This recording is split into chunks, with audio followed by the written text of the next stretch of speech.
வருமானிப்போம். அப்போ குரு உங்களுக்குள்ளே இருந்தாலும் உங்களுக்கு தெரியவில்லை, தெரிய வேண்டும். அப்ப தெரிவதற்கு முயற்சித்தான் வெளிப்புறத்தில் என்ன பண்றது? ஞான கல்வியை கற்கணும்.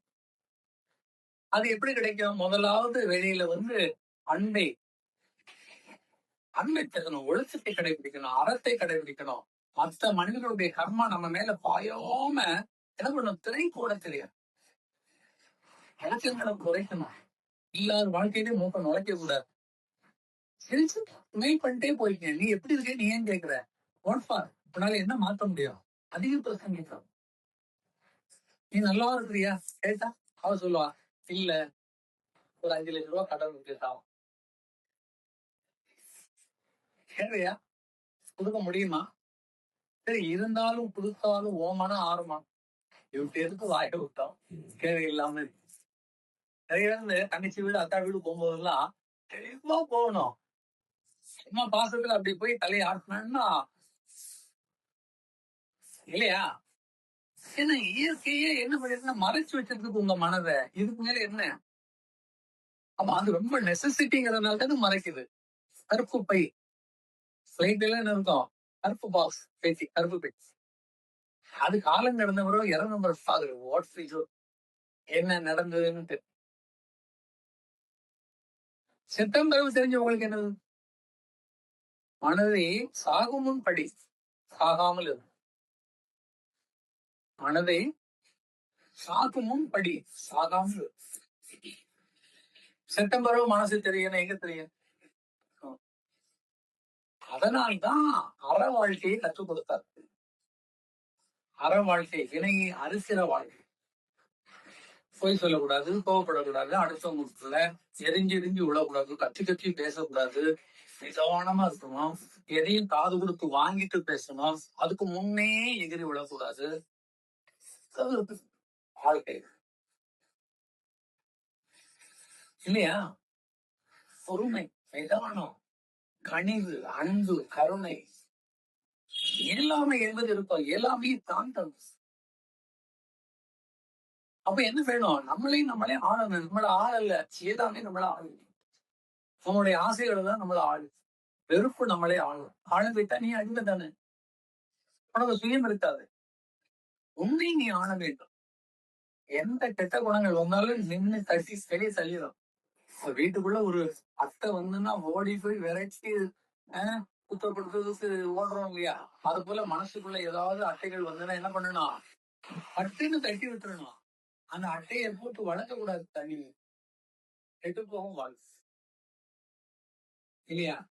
அப்போ இயற்கை உங்களுக்கு அதான் சொல்றேன். இறைவனுடைய கொடை கருணை என்பது கர்மாவை நீங்கள் கழிப்பதற்கு பிறகு கொடுத்தாலும் கூட உங்களுக்குள் என்ன கொடுத்திருக்குது?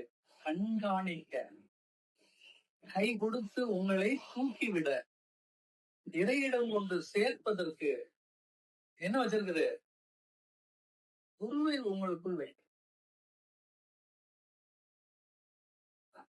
அந்த குருவை தெரிகிற இடம் எப்போன்னு சொன்னா உங்க மன ஆளுமையை அடக்கும் போதுதான் குரு தெரியும். நான் அதான் சொல்லியிருக்கேன், மனம் அறிவு ரெண்டு இருந்ததுன்னா மனசு இறங்க இறங்க அறிவு. இப்ப நமக்கு அறிவு அப்படி இறங்கி இப்படி மனம் என்ன பண்ணும்? மேல நிற்கும். ஆனா நம்ம என்ன நினைச்சிட்டு இருப்போம்? எனக்கும் அறிவு இருக்கு, எனக்கு தெரியாதா? எனக்கு தெரியாதான். அது எவ்வளவு பெரிய முட்டாள்தனமானது. கேட்கிற பொழுதே கூசம். எனக்கு தெரியாதான்னு யாராவது சொல்லிட்டா உடம்பு கூசும். எவ்வளவு கீழே இருக்கிறாங்க. என்ன தெரியும்? அதிக பதினஞ்சனமா பேச தெரிந்தாலும் கூட பவ்யமாக சொல்ல வேண்டும். என்ன தெரியும்? அதாவது துரியோதனுக்கு ஒரு மிகப்பெரிய தலைக்கணம். எல்லாம் தனக்கு தெரியும். துரியோதன் எல்லாம் தனக்கு தெரியும். இதை கிருஷ்ணர் பார்த்து கொண்டிருக்கிறார். அடிக்கடி அவனுடைய நிலைகள், அவன் பேசுவது, அவன் செய்வது, இந்த போட்டி பொறாம வர்றதுக்கு, சண்டை போடுறதுக்கு, பாக்குறதெல்லாம் பொறாமப்பட்டா, பாக்குறதுக்கு மேலாம் வெறுப்பு வச்சா நீங்க எப்படி நிம்மதியா இருக்க முடியும்? உங்களை யாரு எதிர்க்க முடியும்? யாரு உங்களுக்கு எதிரி? நீங்க தான் உங்களுக்கு அதை உணரணும். நம்ம மனதை அடக்க முடியல, நம்ம மனதை கண்ட்ரோல்ல வைக்க முடியல, அன்பா பேச முடியல, நம்ம அடுத்தவர்களை குறை சொல்லிக் கொண்டே இருந்தா இந்த குணங்கள் எல்லாம் துரியோதனிடம் அண்டிட்டு இருக்கிறது. யாரை பார்த்தாலும் அப்படி தலை நிமிர்ந்து அப்படி இருப்பான். இதுக்கு இருந்து பாக்குறாரு அப்பப்போ அந்த அந்த துரியோதனுடைய கும்பலுக்கும் கர்ணன் கும்பலுக்கும் யாரு அர்ஜுனன் இல்லையா, தர்ம கும்பல் அடிக்கடி பேதமும் போட்டியும் வருவதற்கு காரணம் துரியோதனிடம் இருந்த இந்த அகம்பாவம் தான். இதை சொல்வதற்கு, இதை அவனுக்கு அறிவிப்பதற்கு தான் கிருஷ்ணர் ஆசைப்பட்டார். ஏன்னா குருக்கள்லாம் என்ன பண்ணுவாங்கன்னா, உன்னை பார்த்துட்டாங்க தப்பா இருக்குதுன்னா கருணை வந்துடும், எப்பயாவது அவங்கள காப்பாற்றணும், அவங்களுக்கு நல்ல அதுதான் அவங்களுக்கே ஆபத்துமா. நீ யாரு எனக்கு புத்தி சொல்றது, நீ சொல்லலாம் நான் கேட்டுருவானா? அந்த மாதிரி இடங்கள்லாம் இருக்கு. இயேசுவ கள்ளத்தீக்கு எரிஞ்சிருக்கான், மோமனுடைய விரட்டி இருக்கலாம்.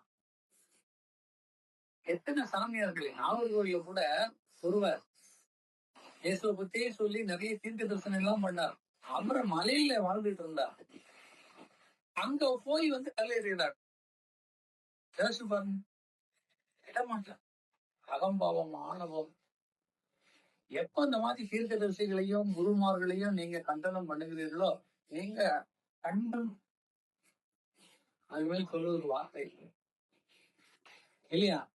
கிருஷ்ணன் பாக்குறார், அவர்கிட்ட ஒரு கரணை வரும். வள்ளலார் மாதிரி பாடிய பெயரை கண்ட போதையும், அதுதான் ஞானிகளுடைய எதிரிகள்கிட்ட கூட அனுபவிப்பார். ஏன்னா எதிரி யாரு? மனுஷன் தான். இப்ப அவன் என்ன இருக்குதுன்னா, அவன் மேல இந்த மாதிரி மோசமான குணம் பரவி இருக்கு. அதை தொடர்ச்சி எடுத்துட்டு அவன் நல்லவன் தான். உங்க வீட்லயே பாருங்க, அக்கா தங்கச்சி அண்ணன் நல்ல ஒன்னா பிறந்தவங்க, ஒன்னா வாழ்ந்தவன் தான். திடீர்னு அண்ணனுக்கோ தம்பிக்கோ கொள்கை மாற்றங்கள் வந்துடும், எதிர்த்துருவான்,